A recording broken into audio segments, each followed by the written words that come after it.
Assalamualaikum warahmatullahi wabarakatuh. Perkenalkan, kami dari kelompok 8. Di sini kami akan mempresentasikan materi tentang apa itu tindakan tegas dalam pembelajaran.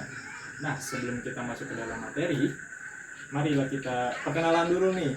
Sebelumnya kan kita belum kenal nih ya sama dosennya apalagi. Oke, perkenalkan, nama saya Rio Zulkarnain, NPM saya 2024 015003666. Saya tinggal di belakang kampus Unindra dan saya biasanya dipanggil Rio. Selanjutnya ada teman saya. Saya Pramati Anggara, dipanggil sama di teman saya Pram. Saya tinggal di Lenteng Agung, NPM 2024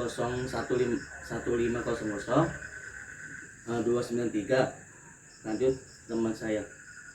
Nama saya Muhammad Danar Alfarafi, biasa dipanggil Danar. NPM saya 310, saya berasal dari Bogor. Oke, masih ada 2 teman kami lagi nih yang tidak bisa hadir dalam video ini, tapi dia nanti akan menjelaskan materinya melalui video masing-masing, bernama Joan dan Aditya. Nah, sebelum kita masuk ke dalam presentasi, marilah kita berdoa dulu sebelum memulai presentasi ini. Berdoa dimulai.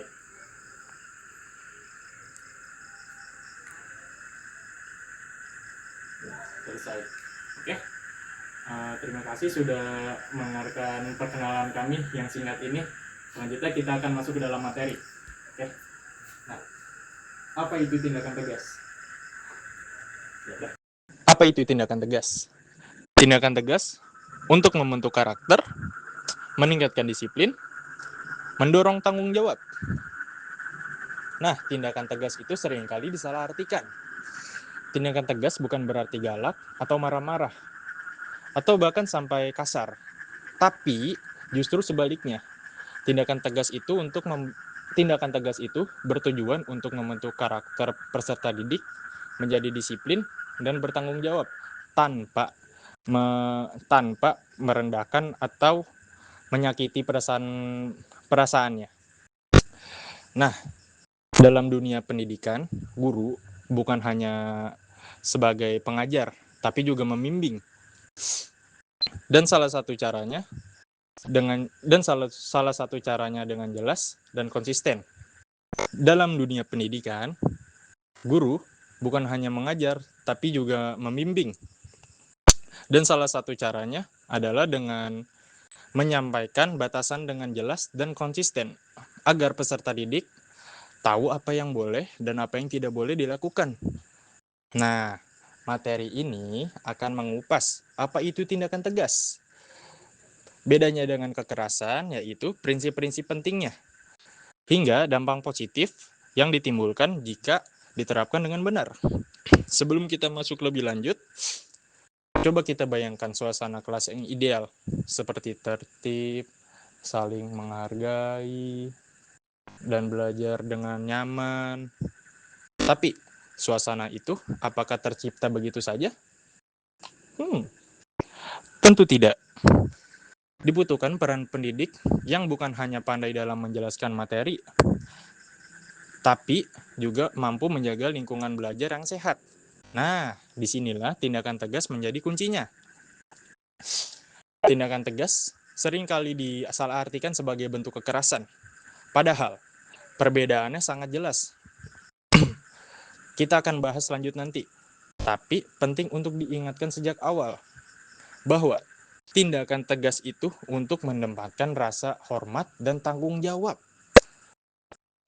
Nah, sepanjang presentasi ini kami akan menjelaskan 5 poin utama yang berkaitan. Jadi, yuk kita simak sama-sama. Karena pemahaman ini bisa diterapkan tidak hanya oleh guru, tapi juga kita sebagai pelajar, teman, kakak, atau adik yang di rumah. Oke, setelah ini akan dijelaskan oleh teman saya, Raffi Joan. Selanjutnya, apa itu tindakan tegas dan tujuannya? Mari kita mulai dari definisi. Tindakan tegas adalah pendekatan mendidik yang dilakukan dengan cara menetapkan batas yang jelas, memberikan konsekuensi secara konsisten, serta membantu peserta didik menyadari kesalahan mereka. Semua dilakukan tanpa kekerasan atau penghinaan. Tujuan utama dari tindakan tegas adalah membentuk karakter positif, membentuk disiplin dan tanggung jawab, menciptakan suasana belajar yang kondusif, dan menumbuhkan pengendalian diri pada peserta didik. Jadi, tindakan tegas bukan untuk menakut-nakuti, melainkan untuk mendidik dengan ketegasan yang manusiawi. Ini menjadi bagian dari peran guru dalam membimbing, bukan menghukum.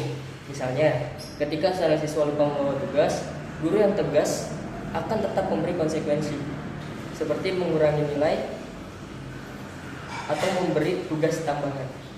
Tapi guru tersebut tetap menjelaskan alasannya secara baik dan memberi kesempatan siswa memperbaiki di masa depan. Tindakan ini membantu siswa memahami bahwa setiap tindakan ada akibatnya, dan itu adalah pelajaran hidup yang penting. Coba kita pikirkan, mana yang lebih efektif? Dihukum tanpa tahu alasannya, atau diberi konsekuensi yang masuk akal dan dijelaskan dengan jelas? Kebanyakan dari kita tentu lebih menghargai pendekatan kedua. Dengan begitu, tindakan tegas tidak hanya mengatur, tapi juga membentuk kepribadian dan pola pikir. Selanjutnya akan dijelaskan oleh rekan kelompok saya. Terima kasih. Baik, di sini saya akan menjelaskan tentang bagaimana perbedaan antara tindakan tegas dan kekerasan dalam pendidikan. Selaku pendidik, penting untuk kita dapat membedakan antara tindakan tegas dan kekerasan dalam pendidikan, karena keduanya mempunyai efek yang sangat berbeda. Tindakan tegas dilakukan dengan tujuan untuk mendidik, menggunakan pendekatan secara adil, manusiawi, dan tidak menyakiti. Contohnya, kita sebagai guru memberikan teguran secara baik, memberikan tugas tanggung jawab tambahan, atau kita menyusun kesepakatan antara guru dan siswa. Adapun kekerasan, yaitu hal yang merugikan secara fisik atau mental. Misalnya, memukul, membentak, mempermalukan murid, dan memberikan tekanan yang berlebihan. Jika tindakan tegas membuat siswa berkembang, beda dengan kekerasan yang justru membuat siswa itu menjadi down, malas belajar, takut, dan kehilangan dalam motivasi belajar. Maka kita sebagai guru atau pendidik harus tetap bersikap tegas, tetapi tetap bijaksana, supaya dalam proses pendidikan itu berjalan secara efektif dan sehat. Penelitian pun menunjukkan bahwa kekerasan dalam pendidikan justru membuat kita malas dalam belajar dan bahkan trauma dalam pembelajaran. Jadi, kita sebagai guru atau pendidik itu jangan sesekali menggunakan kekerasan dalam pembelajaran atau pendidikan.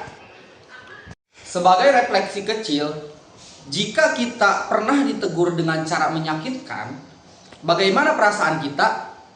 Apakah kita termotivasi atau malah menjauh? Tentunya pastinya kita akan menjauh dari pembelajaran, dan itu menjadi trauma dalam proses pembelajaran atau pendidikan. Itulah kenapa pentingnya kita sebagai guru atau pendidik dapat membedakan antara ketegasan dalam mendidik dan kekerasan yang merusak. Sekarang kita masuk ke dalam apa itu prinsip-prinsip dalam tindakan tegas. Agar kita tidak salah arah, tindakan tegas yang kita lakukan itu harus disesuaikan dengan prinsip-prinsip berikut ini. Yang pertama ada konsistensi, yang berarti ketika seorang guru melaksanakan aturan atau konsekuensi itu harus dilaksanakan dengan konsisten, agar tidak membingungkan para peserta didik.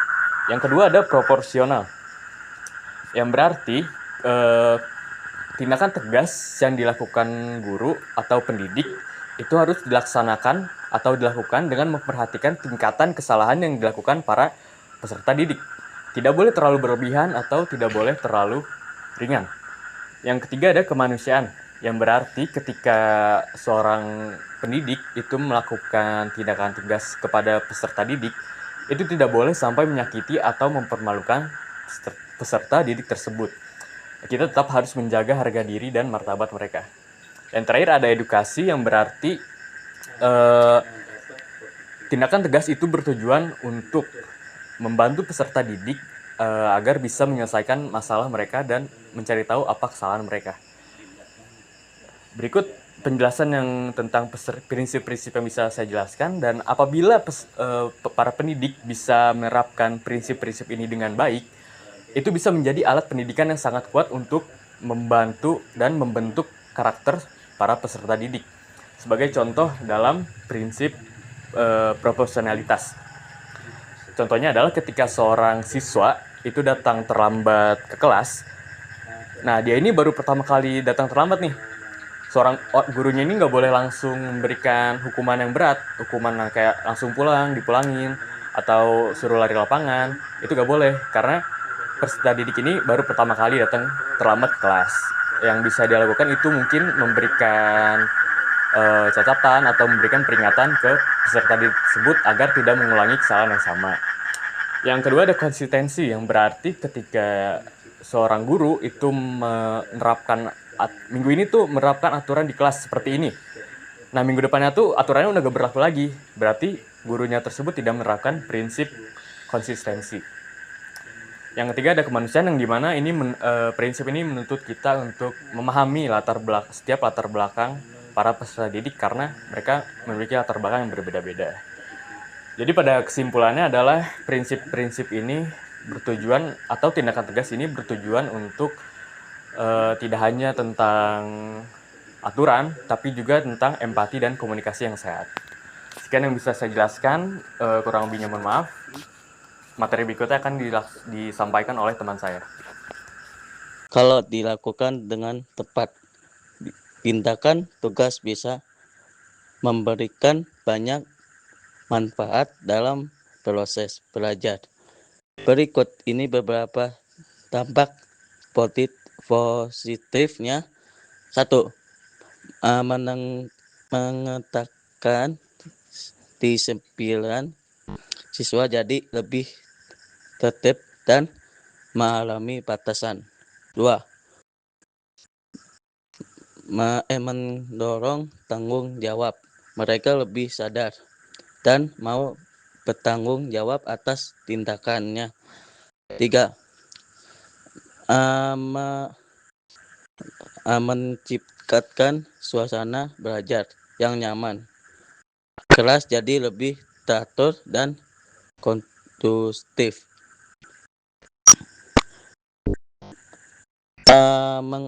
Mengembangkan karakter positif seperti kejujuran, empati, dan kemandirian.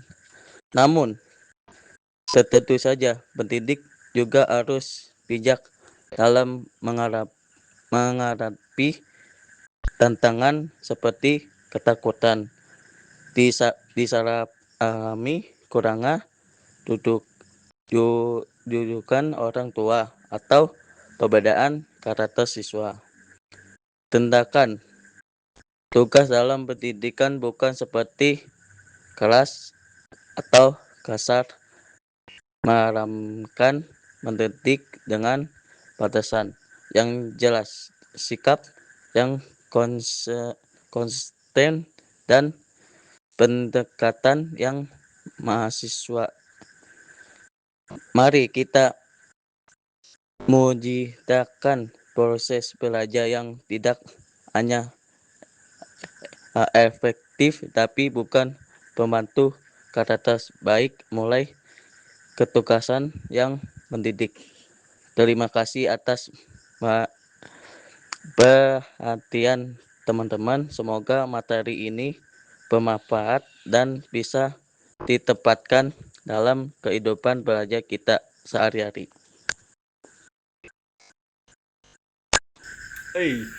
Sekian dari kelompok kami.